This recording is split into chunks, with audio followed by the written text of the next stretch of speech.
Hello বন্ধুরা, চলে আসলাম খুব ঘরোয়া একটা রেসিপি নিয়ে।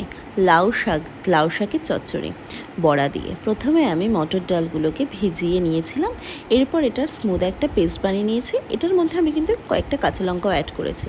কড়াইয়ের মধ্যে বেশ কিছুটা সাদা তেল গরম করে আমি আগের থেকে বেটে রাখা যে মটর ডালের পেস্টটা ছিল সেটা বেশ কিছুটা এরকমভাবে ছড়িয়ে দিয়েছি। এইভাবে করার কারণ যাতে বড়া করতে তেলটা কম লাগে, কারণ বড়াতে প্রচুর তেল লাগে। এইভাবে আমি খুন্তি দিয়ে এই চাপাটিটাকে ভালোভাবে এরকম টুকরো টুকরোর মতন ভেঙে নিতে হবে। তাহলে কি হবে, এরকম পিসের মতো যখন হয়ে যাবে, এপিট ওপিট ভালো করে ভাজা হলে এটাকে তোমরা একটা পাত্রের মধ্যে নামিয়ে রেখো। তারপর কড়াইতে অল্প একটু সর্ষের তেল গরম করে তার মধ্যে 5 ফোড়ন ও শুকনো লঙ্কা দিয়ে লাউ শাকগুলোকে দিয়ে দেবে।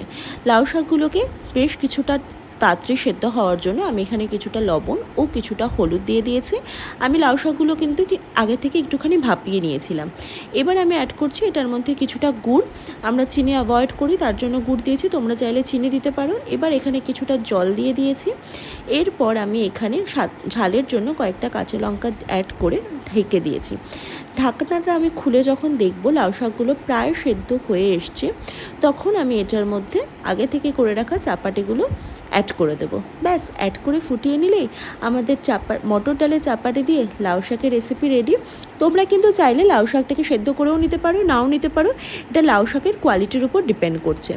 ব্যাস, আমাদের রান্না পুরো কমপ্লিট। একটা পাত্রের মধ্যে নামিয়ে নিয়েছি। দেখলে তো কতটা ঘরোয়া উপকরণ দিয়ে এই চচ্চড়িটা বানানো যায়, তোমরা বানিয়ে দেখো।